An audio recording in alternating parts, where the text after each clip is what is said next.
It's saying I'm live on here and here, and I don't know if I'll have enough. So this is all data. This is not on the Wi-Fi. Again, I don't sound very techy at all, but we'll hope that both are smooth, hopefully. But today is self-practice plus backbending tips, because I asked what you guys wanted. And no, I can't. I won't move. This is where the camera stays. What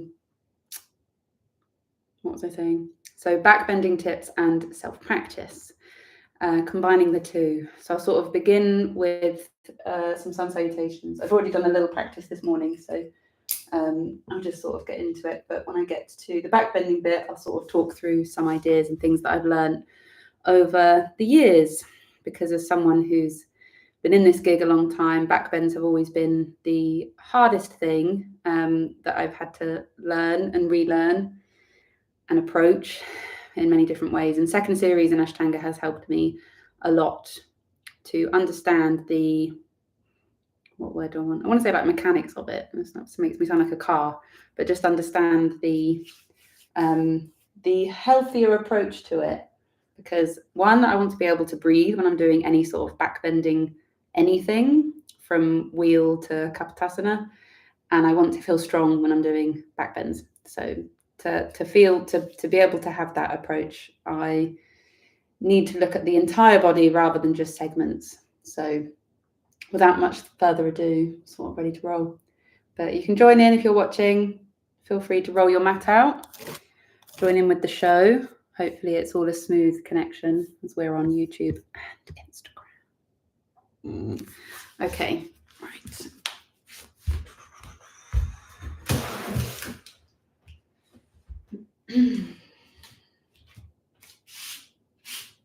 Blocks.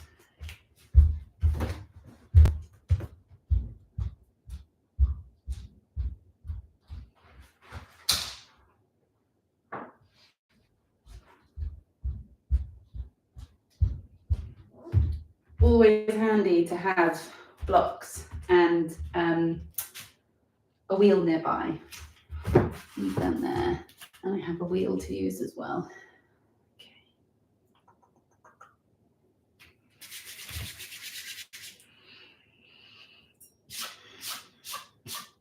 It is 6 degrees in the UK today, so I'm honestly just hopeful that summer will be here soon and don't have to layer up.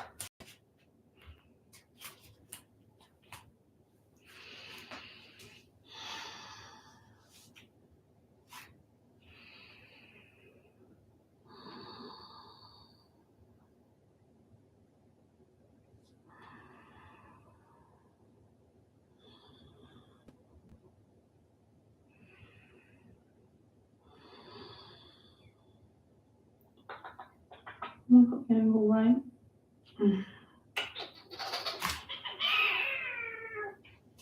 It's at the back.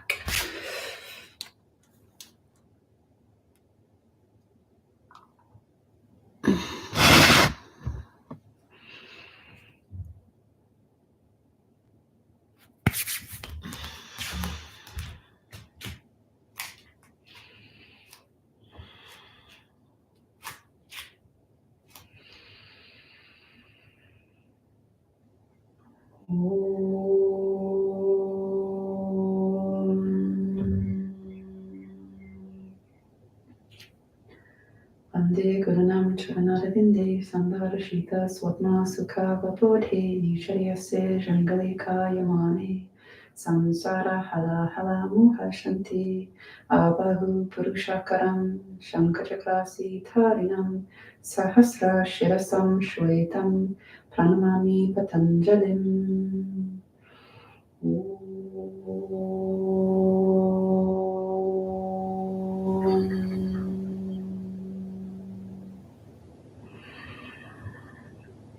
That's it.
Okay, so I have approached second series with back bends, and I'm feeling particularly stiff in my back because I recently reintroduced weight training, so I need to just give that a bit of attention before moving into more of the back bends. So the wheel comes to the rescue, and I'm just gonna do a little extra warming up.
Right, that little wheel sequence just helps to roll through the spine.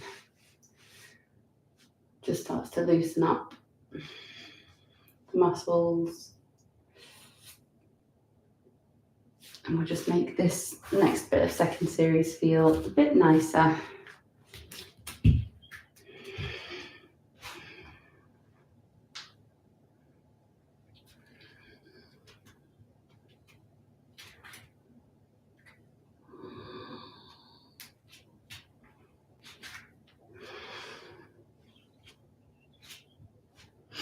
So Shalabhasana, which really gets into strengthening the back line of the body and lengthening through the front. And there's two different variations we do, sort of A and B, different hand positions, but it's really useful in strengthening and just activating the back line of the body, and sort of using that, having to lift yourself up from the floor without using your sort of hands or anything. It's just sheer muscular contraction strength.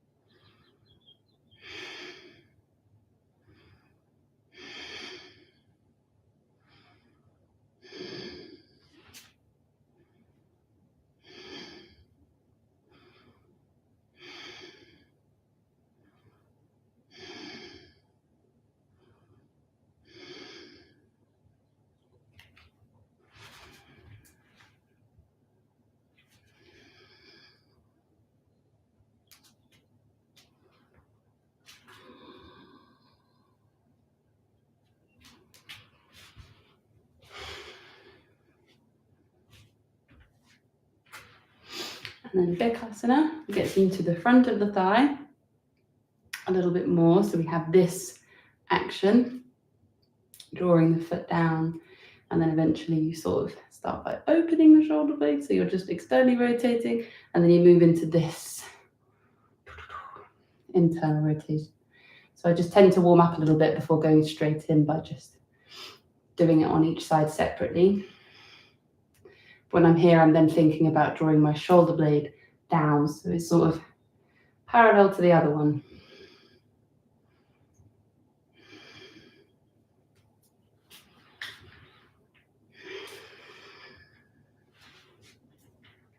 A tight hip flexor, front thigh, will often make back bends just sort of goes up the chain and just all goes into the lower back for me anyway, if I don't spend time opening the whole line of tissues of the front side of the body.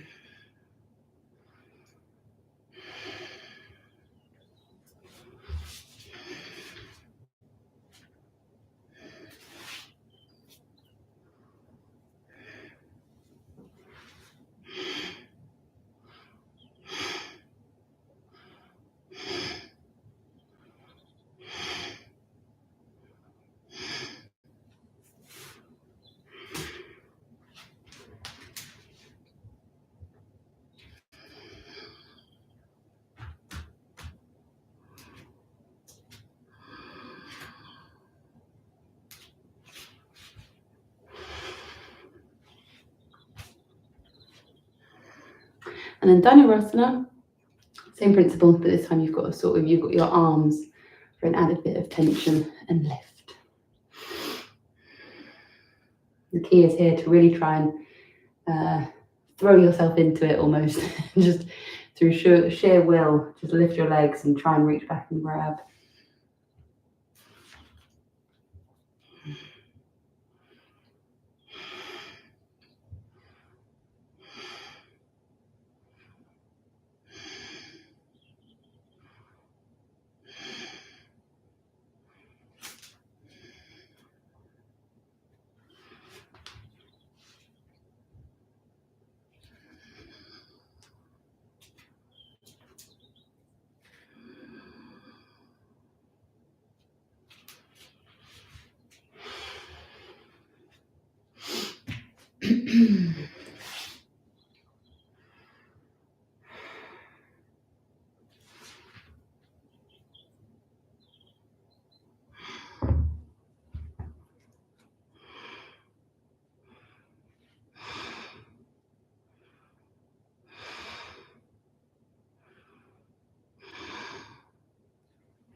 And I quite enjoy the progression with starting with Ustrasana Camel into Lagu.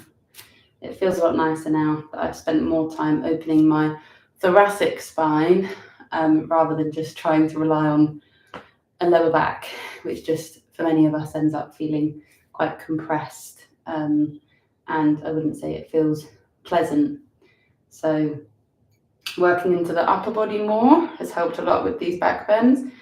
And then outside of my practice, spending time on this action with the arm, really trying to open up this line because this area was generally a lot tighter and everything was just going to lower back. So the more time that I've spent focusing solely on those areas of my body and you sort of break things down into one area, because then that comes into the whole anyway. So all integrates back into the entirety of a back bend, which if you think of Urdhva Dhanurasana, something like that, Kapotasana a bit extreme, but Urdhva Dhanurasana, you're looking for that nice arched position rather than just the table position that I often would find myself in at the beginning. So without further ado, I'll just repeat that again. So again, I really think of anchoring down with my legs, really anchoring down. And then before I begin, rather than just pushing, I'm thinking about lifting my rib cage, thinking of the front line of the body opening from the pelvis all the way to the top, right to the neck. And then I start trying to go back with a bit of control. Okay, and I'm consciously thinking that how is this feeling as I do it? Because I want it to feel strong and open. And the main key is that you can breathe. Because often I hear that people will say that like, oh, I just couldn't breathe when I got up. And it's like, well, okay, let's spend time not in the full pose to think about what we're asking of each part of the body. So these more extended positions, if you don't spend time specifically focusing on that 3-dimensional breath of really expanding and stretching into all areas of the rib cage before then trying to come into some deep extension of the body that is already taking you into that like maxed out space, and then asking yourself to breathe. Like find it in your neutral position first so that you can remember, because that's where all of the keys exist.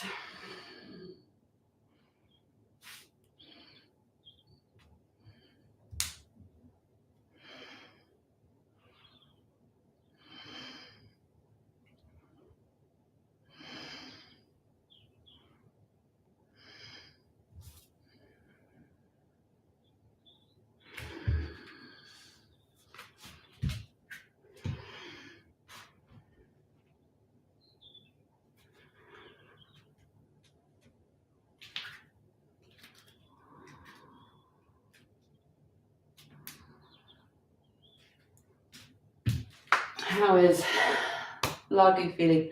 Lagu is something else. This is, for me, more about leg power, leg strength than anything else. So coming at it from that angle has helped me a lot more since picking it back up. But it's a pose that is asking quite a lot, and this is when the intensity begins to build in second series for me. That sort of coming to Kapotasana. I really respect what these poses are asking of us, which is full presence and strength. That's what it's asking of us. And if we ignore either of those things, that's when you can get in like a bit of trouble, I think. And that's when it's like injury zone. So I'm mindful when I come to this part of the practice of like, do I actually have a Laghu Vajrasana in me today? Hence why I've got a block, because I don't know. As I said, I've started strength training again, which is just, my body is adjusting to it, and it's just a bit, it's just, I'm feeling things in my muscles that I've not felt in a long time. So I'm just mindful of how that is then going to impact all of this stuff, because it will naturally.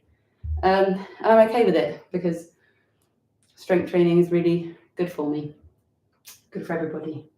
So we'll just figure out the first one. I used to have to stack this up to 3 blocks, so I'm actually quite chuffed that I can now just begin at 1 block, and I know that I'm all right. Although my teacher will probably be like, you don't need it. I'll be like, I do today.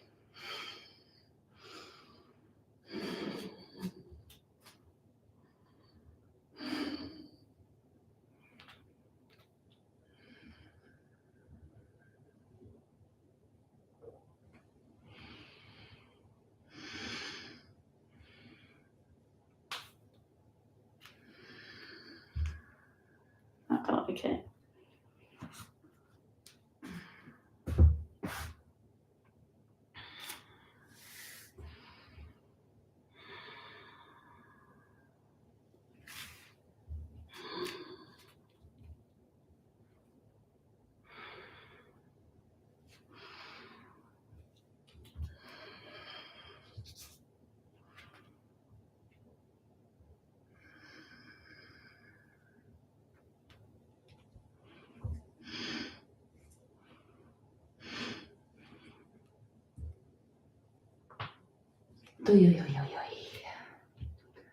Ah, what happened to my knees? Why do they go so wide?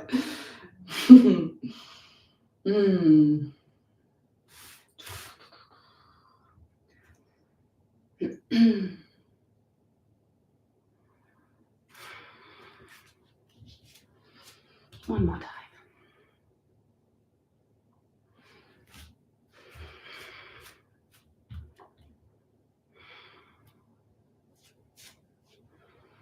Right, don't let these knees fall.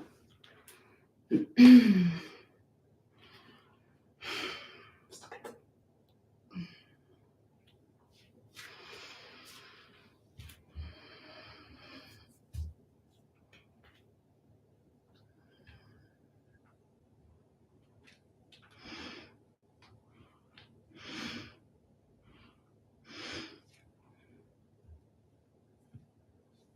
Oh. What do my knees do? Stay. I'm quite happy with that.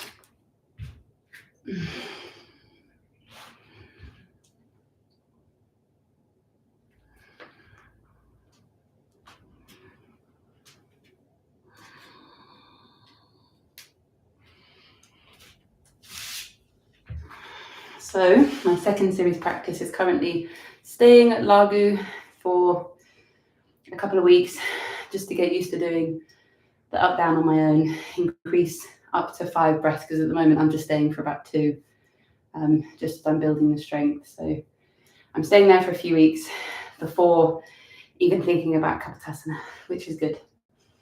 But I want to do a little breakdown of Urdhva Dhanurasana, wheel pose. So when I first started with primary series, for many, many years, I would dread Urdhva Dhanurasana. I would absolutely dread it, because I didn't feel like there was any preparation for my body. I didn't really know at the time. I just thought like, oh, this is really tough. But for me in primary series, there was very little space to have, to understand what's going on in Urdhva Dhanurasana, and to understand why the patterns in my body that were so deeply embedded that would prevent me from being able to breathe in wheel pose, being able to stay for like a longer than a couple of breaths. And it would just feel, there was no feeling of openness or freedom or anything in my body when I did it. So what I'm about to show you is how I approach it now that's really helped. And second series has helped a lot, but also just how I now approach Urdhva Dhanurasana. So I never really just jump through, lie down and go straight up into wheel pose. I normally do 2 little pre-preparations that I find really helpful. And now bear in mind that I have spent many years opening up So before, when I started practicing, my arm would probably be about here. So I spent a lot of time finding this movement. And in a lot of time, I mean many, many, many, many years. Many years being able to reach my arms up and overhead. So just remember that. But this now makes my wheel pose feel, my Urdhva Dhanurasana feel a lot more stable and a lot stronger, and I can really stay there. I can stay there and find some sense of ease, okay? Ease, rather than it feeling like so much effort all of the time and building up so much frustration and resistance in my body. It sort of all fed into one, with the physical resistance I was feeling would then make me feel more mentally resistant to it, and then it just made my body feel more, oh, don't want to do this. So I've now come to a place where I just give myself more time. You know, I'm okay with using the wheel for 5-10 minutes before, if that means that I can then do 3 of these and for it to feel easy. Sthira Sukha Asanam. Your pose should be steady and with a bit of ease in there as well. It shouldn't be suffering. It shouldn't be perpetual suffering when you come to these poses. There should be some sense of like, oh, okay, like I understand what's going on. So the first one I do, I normally just do the traditional half wheel. I wiggle my shoulders underneath. I interlace my hands and then I press down. And I keep my feet connected. So my big toes, the heel of my foot, everything is pressing down. I'm feeling the back line of my body switching on from my legs to my butt to my back. And I start thinking about my sternum starts pointing backwards. So I'm trying to, again, extend into my upper body rather than just relying on the lower body. Stay here for 5. And when I am up, I'm really trying to focus on that inhale, the deep inhalation. So no shallow breathing. Okay, so I find that sense of expansive inhale here before I'm then taking my hands behind and trying to do it with my into the full posture. So the second one, I'll just show another example actually, is when you take the feet, you're just sort of shortening the distance even more. It just helps getting into the front line of the body as I lift up, press down through my feet. So it's important here that I can feel my big toe and the heel of my foot pressing down. Again, I can sort of see my ribcage expanding.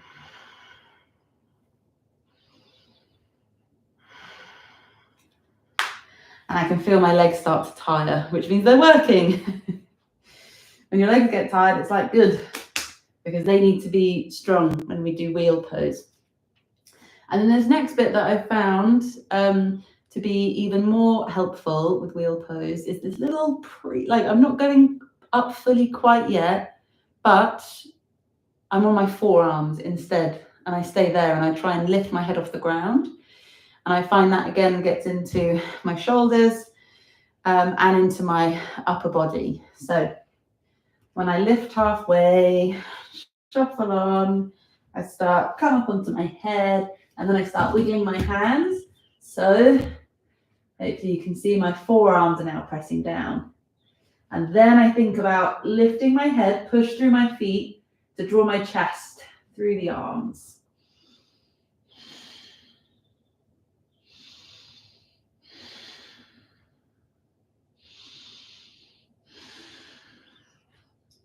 And then I'm just going to come all the way down, already feeling a lot stronger into the back, and then I will do the full thing. But I need to put down feet are slipping.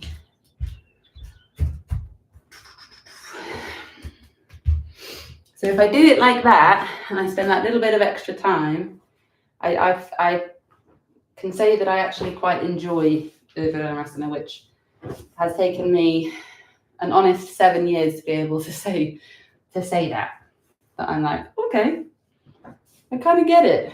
So I used to think people, when they would talk about how strong and how much freedom they felt in their bodies, the drop backs and all of those insane back bends, I'm like, what planet are you on? What are you doing that I'm not?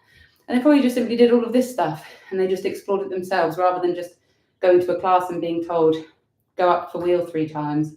Like, well, that's just not working for me. So I'm going to take this and I'm going to do my best, in my best yogi ability. Self-study is your swadhyaya, I can never pronounce that.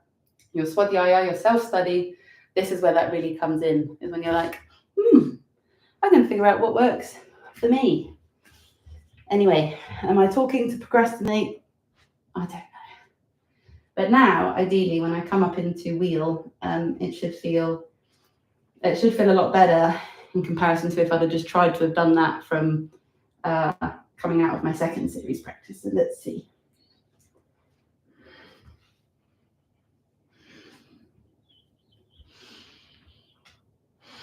And I do come onto the ball of my foot before bringing the heel down when I first lift. Just find it more spacious.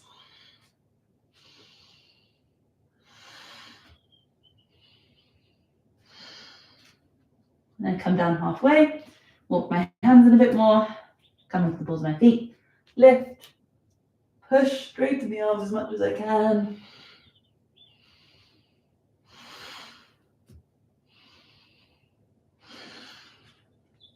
And then for the third one, walk it even more. Okay.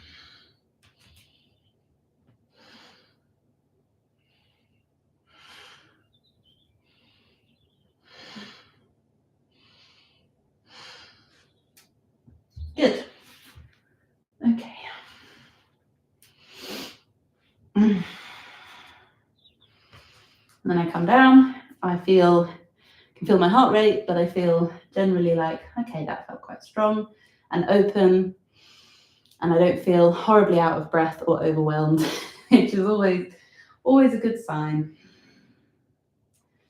Okay, right. I'm going to finish the rest of my practice in peace. Thank you to anyone who joined. I'm not sure if there was any thing here for me to respond to. That was just a sharing. Do a flip, yeah. Just do a flip. Cool. Right, thank you everybody. I'm going to get on with the rest of my practice in peace. In peace. Enjoy the rest of your Wednesday.